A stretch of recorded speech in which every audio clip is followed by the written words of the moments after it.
ഹരേ കൃഷ്ണ. എല്ലാവർക്കും മാധവത്തിലേക്ക് സ്വാഗതം.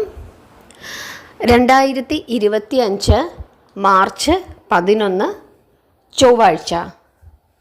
അന്ന് ത്രയോദശി തിഥിയാണ്.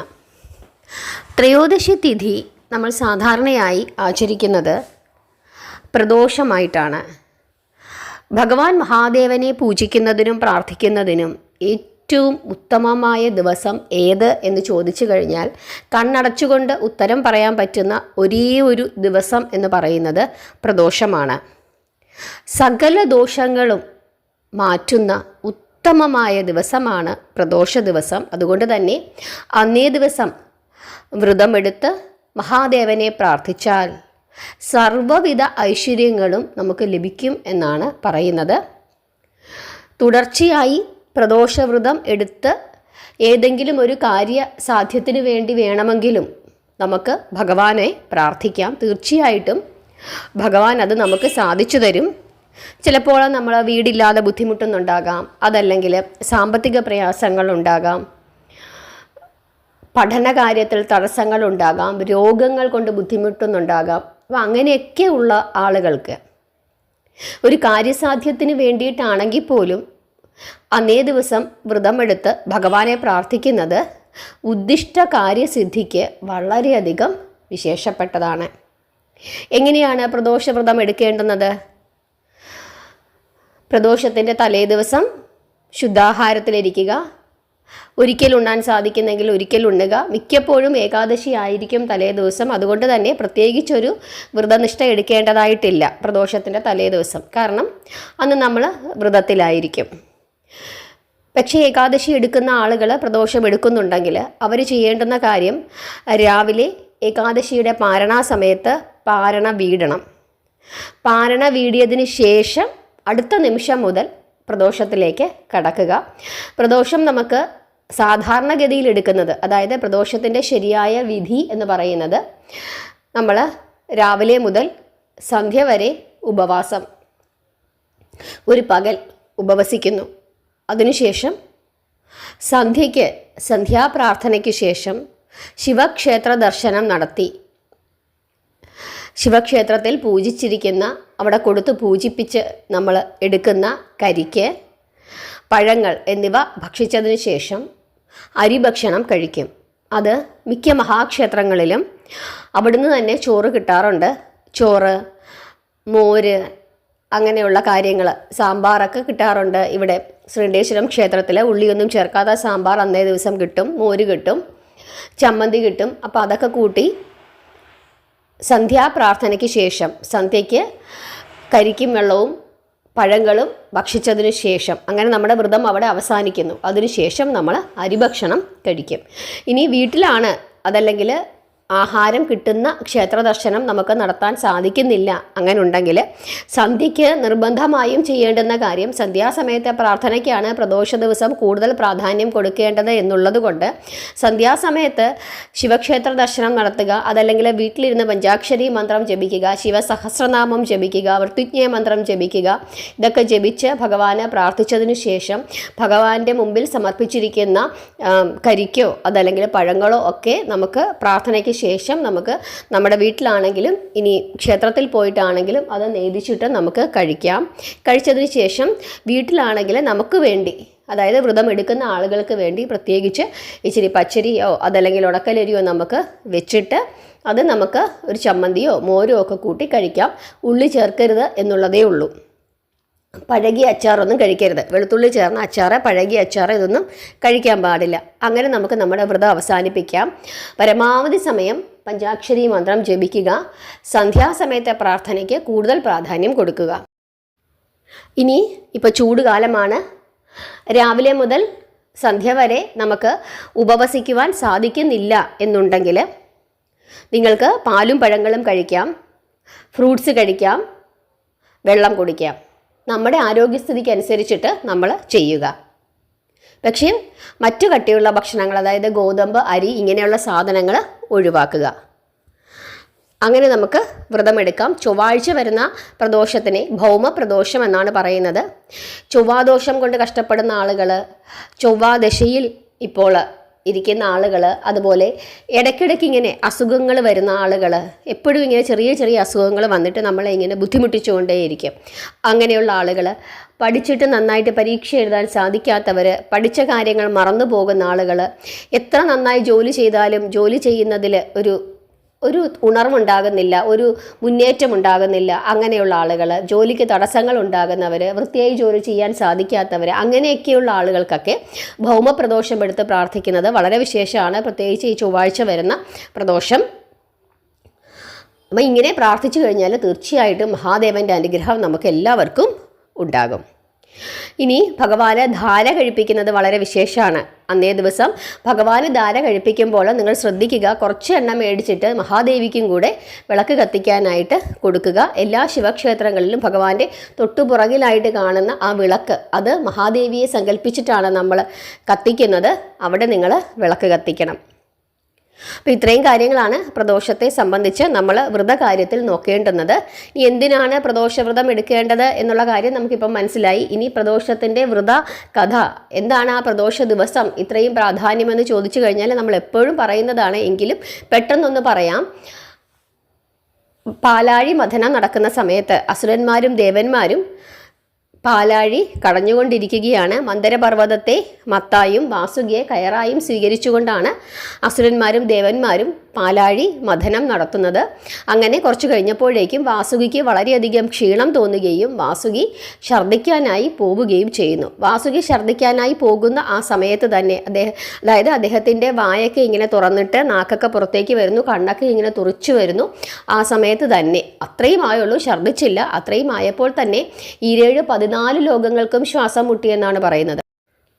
അങ്ങനെ വന്നാൽ വാസുകി ഛർദ്ദിച്ചാൽ എന്തായിരിക്കും അവസ്ഥ? ത്രിലോകങ്ങളും 14 ലോകങ്ങളും നശിക്കും. അപ്പം എന്താ ചെയ്യുക?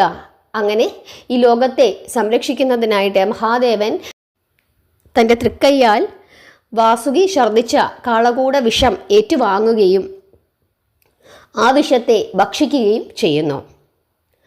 വിഷമാണ് ഭക്ഷിച്ചത്, അതും കൊടും വിഷം. അങ്ങനെ മഹാദേവൻ ഈ ലോകത്തെ സംരക്ഷിക്കുന്നു. ആ വിഷം ഭഗവാന്റെ കണ്ഠത്തിൽ ഉറച്ചുപോയതിനാൽ ഭഗവാനെ നീലകണ്ഠൻ എന്നും വിഷകണ്ഠൻ എന്നും വിളിക്കുന്നു. പക്ഷേ വിഷം ഭക്ഷിച്ചതുകൊണ്ട് ഭഗവാന് വലിയൊരു ക്ഷീണം ഉണ്ടാവുകയും അദ്ദേഹം ശ്രീ പാർവതീദേവിയുടെ മടിയിൽ തലവെച്ച് ഉറങ്ങുകയും ചെയ്യുന്നു. അപ്പോൾ സകല ദേവീദേവന്മാരും യക്ഷന്മാരും കിന്നരന്മാരും ഗന്ധർവന്മാരും എന്നു വേണ്ട ത്രിമൂർത്തികളും എല്ലാവരും തന്നെ അദ്ദേഹത്തെ പ്രാർത്ഥിച്ചുകൊണ്ട് അദ്ദേഹത്തെ സ്തുതിച്ചുകൊണ്ട് അവിടെ സന്നിഹിതരായി എന്നും പറയുന്നു. അതിനുശേഷം എല്ലാവരെയും സാക്ഷി നിർത്തിക്കൊണ്ട് ശ്രീ മഹാദേവൻ ഉണർന്നെഴുന്നേൽക്കുകയാണ്. അദ്ദേഹം എഴുന്നേറ്റത് ഒരു ത്രയോദശി തിഥിയിൽ സന്ധ്യാസമയത്താണ്. ആ ത്രയോദശി തിഥിയുടെ സന്ധ്യാസമയത്ത് അദ്ദേഹം ഉണർന്നെഴുന്നേൽക്കുകയും എല്ലാവർക്കും സന്തോഷമാവുകയും എല്ലാവരും ഭഗവാനെ സ്തുതിക്കുകയും ചെയ്യുന്നു. അതിൻ്റെ സന്തോഷ സൂചകമായി ഭഗവാൻ ആനന്ദ നടനമാടി എന്നാണ് പറയുന്നത്. നന്ദി ഭഗവാന്റെ കൊമ്പുകൾക്കിടയിലൂടെ ആനന്ദ നടനമാടി എന്നും പറയുന്നു.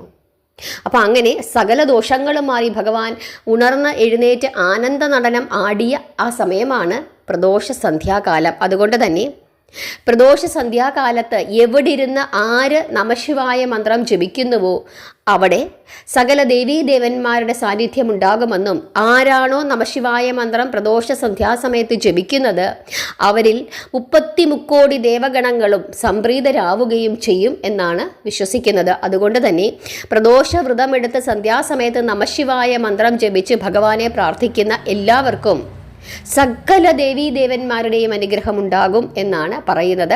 പ്രത്യേകിച്ച് ഒരു ദേവതയുടെ മാത്രമല്ല എന്നാണ് സാരം. അതുകൊണ്ട് തന്നെ അത്രയും പുണ്യമായ വിശേഷപ്പെട്ട കാലമാണ് പ്രദോഷ സന്ധ്യാകാലം. ഇനി നമ്മൾ പ്രധാനമായിട്ടും ശ്രദ്ധിക്കേണ്ടുന്നത്, നമ്മൾ മിക്ക ക്ഷേത്രങ്ങളിലും പോയി കഴിയുമ്പം ഭൈരവൻ എന്ന ഒരു ക്ഷേത്രദേവതയെ നമ്മൾ പലപ്പോഴും കാണാറുണ്ട്. ഭൈരവൻ നമ്മൾ അവിടെ ഉപദേവതയാണ്, നമ്മൾ പ്രാർത്ഥിച്ചിട്ട് പോരും. ശരിക്കും പറഞ്ഞു കഴിഞ്ഞാൽ ആരാണ് ഭൈരവൻ? നമുക്കൊന്ന് നോക്കാം. മിക്ക ശിവക്ഷേത്രങ്ങളിലും സുബ്രഹ്മണ്യ ക്ഷേത്രങ്ങളിലും കണ്ടുവരുന്ന ഒരു പ്രതിഷ്ഠയാണ് ഭൈരവൻ. ക്ഷേത്രത്തിൻ്റെ വാമഭാഗത്ത് ഈശാന കോണിൽ ദക്ഷിണമുഖമായിട്ടാണ് ഭൈരവനെ പ്രതിഷ്ഠിച്ചിരിക്കുന്നത്. പിശാചുക്കൾ തുടങ്ങിയ ക്ഷുദ്രമൂർത്തികളിൽ നിന്നും ക്ഷേത്രത്തെ സംരക്ഷിക്കുകയാണ് ഭൈരവൻ്റെ ജോലി. ശിവസൂതനാണ് ഭൈരവൻ. ഭയാനകമായ രൂപമുള്ള ഭൈരവമൂർത്തിക്ക് 12 കൈകളും അവയിൽ അങ്കുശം, ഖഡ്ഗം, ശരം, കഠാരം, വില്ല്, ത്രിശൂലം, വാള്, പാശം എന്നീ ആയുധങ്ങളും ധരിച്ചിരിക്കും. ചിലപ്പോൾ മൂർത്തികൾക്ക് 5 മുഖങ്ങൾ ഉണ്ടായിരിക്കും. സർപ്പങ്ങളെ ആഭരണങ്ങളായും ആനത്തോൽ വസ്ത്രമായും ധരിച്ചിരിക്കുന്നു. നന്മയുടെ പ്രതീകമായ ഭൈരവമൂർത്തി തന്നെ പ്രസാദിപ്പിക്കാതെ ഇഷ്ടദേവനെ മാത്രം പ്രീതിപ്പെടുത്താൻ പോകുന്ന ഭക്തരിൽ ചില തിന്മകൾ ഉണ്ടാക്കാറുണ്ട്. ഭൈരവമൂർത്തിയുടെ ഉത്ഭവത്തെക്കുറിച്ച് നമുക്കൊന്ന് നോക്കാം. എന്താണ് ശിവപുരാണത്തിൽ പറഞ്ഞിരിക്കുന്നത് എന്ന് നമുക്ക് വിശദമായി ഒന്ന് നോക്കാം. ഒരിക്കൽ ബ്രഹ്മാവും വിഷ്ണുവും തമ്മിൽ ഒരു വഴക്കുണ്ടാകുന്നു. താനാണ് എല്ലാവരേക്കാളും മിടുക്കനെന്ന് പറഞ്ഞ് ബ്രഹ്മാവ് അഹങ്കരിക്കുന്നു. അകാരണമായി ശിവനെ ആക്ഷേപിക്കുകയും ചെയ്യുന്നു. ക്ഷിപ്രകോപിയായ മഹാദേവൻ അത് അറിയുന്നു. അപമാനഭാരം താങ്ങാനാവാതെ അരിശം പൂണ്ട മഹാദേവൻ കോപാഗ്നിയാൽ ജ്വലിക്കുന്നു. മഹാദേവന്റെ കോപാഗ്നിയാൽ ഭയങ്കരമായ ഒരു മൂർത്തി ഉത്ഭവിക്കുകയാണ്. അവനാണ് ഭൈരവൻ. ഏത് ഉദ്ദേശത്തോടു കൂടിയാണോ ഭൈരവൻ ശിവനിൽ നിന്നും ജനിച്ചത്, അത് നിറവേറ്റാനായി ജനിച്ച ഉടൻ തന്നെ ബ്രഹ്മാവിൻ്റെ നേർക്ക് പാഞ്ഞു വരുന്നു.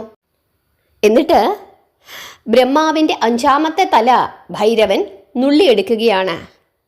അതായത് മഹാദേവൻ തന്നെയാണ് ഭൈരവൻ. മഹാദേവന്റെ കോപമാണ് ഭൈരവ രൂപത്തിൽ വന്നിട്ട് ബ്രഹ്മദേവന്റെ 5ാമത്തെ തല നുള്ളിയെടുത്തത്. ബ്രഹ്മദേവന്റെ 5ാമത്തെ തല നുള്ളിയെടുത്ത മഹാദേവന്റെ കോപമാണ് ഭൈരവമൂർത്തിയായി അവതരിച്ചത് എന്ന് സാരം. പക്ഷേ ഭൈരവൻ എന്ത് സംഭവിച്ചു? ബ്രഹ്മഹത്യാ പാപം പിടിപെട്ടു. പാപശാന്തിക്കായി ഭൈരവൻ ശിവന്റെ ഉപദേശം തേടുന്നു. നിന്റെ കയ്യിലിരിക്കുന്ന ബ്രഹ്മദേവന്റെ കപാലത്തിൽ ഭിക്ഷയാചിക്കുക. അതായത് കപാലം എന്ന് പറഞ്ഞു കഴിഞ്ഞാൽ എന്താണ്? തലയോട്ടി. ആ തലയോട്ടിയിൽ എന്ത് ചെയ്യുക? ഭിക്ഷ യാചിക്കുക. അതോടുകൂടി പുണ്യതീർത്ഥങ്ങളിൽ തീർത്ഥാടനം ചെയ്ത് മുങ്ങിയാൽ നിന്റെ പാപം മുഴുവനും തീരും. അതായത് ഭിക്ഷയാചിക്കുക, ഭഗവാന്റെ ആ തലയോട്ടി, അതായത് ബ്രഹ്മദേവന്റെ ആ തലയോട്ടിയുമായി ഭിക്ഷയാചിക്കുക. അതിനുശേഷം പുണ്യതീർത്ഥങ്ങളിൽ സ്നാനം ചെയ്ത് നിന്റെ പാപം തീർക്കുക എന്നാണ് മഹാദേവൻ ഉപദേശിക്കുന്നത്. ഭൈരവന്റെ തുണയ്ക്കായി ഭൈരവി എന്നൊരു സ്ത്രീയെയും മഹാദേവൻ സൃഷ്ടിച്ചു വിട്ടു. ഭൈരവിയോട് ഭൈരവനെ അനുഗമിക്കുവാനും ഭഗവാൻ അരുളി ചെയ്യുന്നു.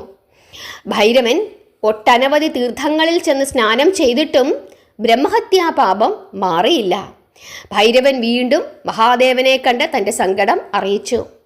പുണ്യസ്ഥലമായ വാരണാസിയിൽ ചെന്ന് മുങ്ങിയാൽ എല്ലാ പാപങ്ങളും തീരും എന്ന് മഹാദേവൻ നിർദ്ദേശിക്കുന്നു. അതിൻ പ്രകാരം ഭൈരവൻ വാരണാസിയിൽ എത്തിച്ചേരുന്നു. ഗംഗയിൽ മുങ്ങി. അതോടെ കപാലവും ഒഴുകിപ്പോയി. അതിനാൽ ആ തീർത്ഥത്തിന് കപാലമോചനം എന്ന പേരും ലഭിച്ചു. പാപമോചനം നേടിയ ഭൈരവൻ തൻ്റെ അനുയായികളായ നായ്ക്കളെയും നയിച്ചുകൊണ്ട് ദേവന്മാരുമായി നേരിടുകയും അവരെ പരാജയപ്പെടുത്തുകയും ചെയ്യുന്നു. ഭൈരവന്റെ ഈ പ്രവൃത്തി മഹാദേവന്റെ അനുവാദം ഇല്ലാതെയായിരുന്നു. പരാജയം സംഭവിച്ച ദേവേന്ദ്രൻ മഹാദേവനെ കണ്ട് സങ്കടം ഉണർത്തിക്കുന്നു. നന്മയ്ക്കു മാത്രമായി ലോകത്തിൽ സൃഷ്ടിച്ചുവിട്ട ഭൈരവൻ തിന്മകൾ ചെയ്തു എന്നറിഞ്ഞ മഹാദേവൻ ദേഷ്യപ്പെടുകയും ഭൈരവനെ ശപിച്ച് ഒരു വൃക്ഷമാക്കി തീർക്കുകയും ചെയ്യുന്നു. ദേവന്മാരെ ദമനം, അതായത് അടക്കി വെച്ച കാരണത്താൽ വൃക്ഷമായി തീർന്നിരിക്കുകയാണ് ഭൈരവൻ. ആ വൃക്ഷത്തിന് ദമനക വൃക്ഷമെന്ന് പേര് വന്നു. താതിരി മരമെന്നും അറിയപ്പെടുന്നത് ഈ വൃക്ഷമാണ്. ശാപമേറ്റ ഭൈരവൻ പശ്ചാത്താപ പാപത്താൽ മഹാദേവനോട് മാപ്പ് അപേക്ഷിക്കുന്നു. ഭൈരവന്റെ അപേക്ഷ കേട്ട് മനസ്സലിഞ്ഞ മഹാദേവൻ അവനിൽ പ്രസന്നനാവുകയും ചെയ്യുന്നു. ദേവന്മാരെ പൂജിക്കുന്ന മനുഷ്യർ നിന്നെയും പൂജിക്കും. അത്തരത്തിൽ പൂജിച്ചാൽ മാത്രമേ അവർക്ക് പൂജയുടെ യഥാർത്ഥ ഫലം ലഭിക്കുകയുള്ളൂ എന്ന് മഹാദേവൻ അനുഗ്രഹിക്കുന്നു. നീ ഭൈരവമൂർത്തിയായും താതിരി വൃക്ഷമൂർത്തിയായും പൂജിക്കപ്പെടും എന്നുകൂടി മഹാദേവൻ അനുഗ്രഹിക്കുന്നു. അന്നു മുതൽ ഈ താതിരി വൃക്ഷത്തെ മനുഷ്യർ ആരാധിക്കുവാൻ തുടങ്ങുന്നു. ഇതാണ് ഭൈരവമൂർത്തിയുടെ കഥ. അങ്ങനെ മഹാദേവന്റെ കോപത്തിൽ നിന്നുമുണ്ടായ രൂപമാണ്, ദേവതയാണ് ഭൈരവൻ എന്നറിഞ്ഞുകൊള്ളുക. ഒരു ക്ഷേത്രത്തിൽ ഭൈരവമൂർത്തി ഉണ്ടെങ്കിൽ ഭൈരവമൂർത്തിക്ക് ഒരു പ്രത്യേക പ്രാധാന്യം കൊടുത്തുകൂടി പ്രാർത്ഥിക്കുക. അക്കാര്യം പ്രത്യേകം ശ്രദ്ധിക്കുക. ഈ വിധത്തിലാണ് ശിവപുരാണത്തിൽ ഭൈരവനെ പറ്റി പറഞ്ഞിരിക്കുന്നത്. അപ്പം എല്ലാവർക്കും മനസ്സിലായി എന്ന് വിശ്വസിക്കുന്നു. എല്ലാവരും നാമം ജപിക്കുക, പരമാവധി സമയം നാമം ജപിക്കുക, നാമജപം ശീലിക്കുക. അത് നമ്മുടെ ജീവിതത്തിൽ നന്മ മാത്രമേ ഉണ്ടാക്കൂ. നിങ്ങൾക്ക് ഈ ഭാഗം ഇഷ്ടപ്പെട്ടു എന്ന് വിശ്വസിക്കുന്നു. നിങ്ങളുടെ അഭിപ്രായങ്ങൾ പറയുക. ഇഷ്ടപ്പെട്ടെങ്കിൽ ലൈക്ക് ചെയ്യണം. സബ്സ്ക്രൈബ് ചെയ്യാതെ കാണുന്നവരൊക്കെ സബ്സ്ക്രൈബ് ചെയ്യണം. എല്ലാവരും നാമം ജപിക്കുക, പ്രാർത്ഥിക്കുക. ഭഗവാന്റെ അനുഗ്രഹം എല്ലാവർക്കും ഉണ്ടാകട്ടെ. ഹരേ കൃഷ്ണ.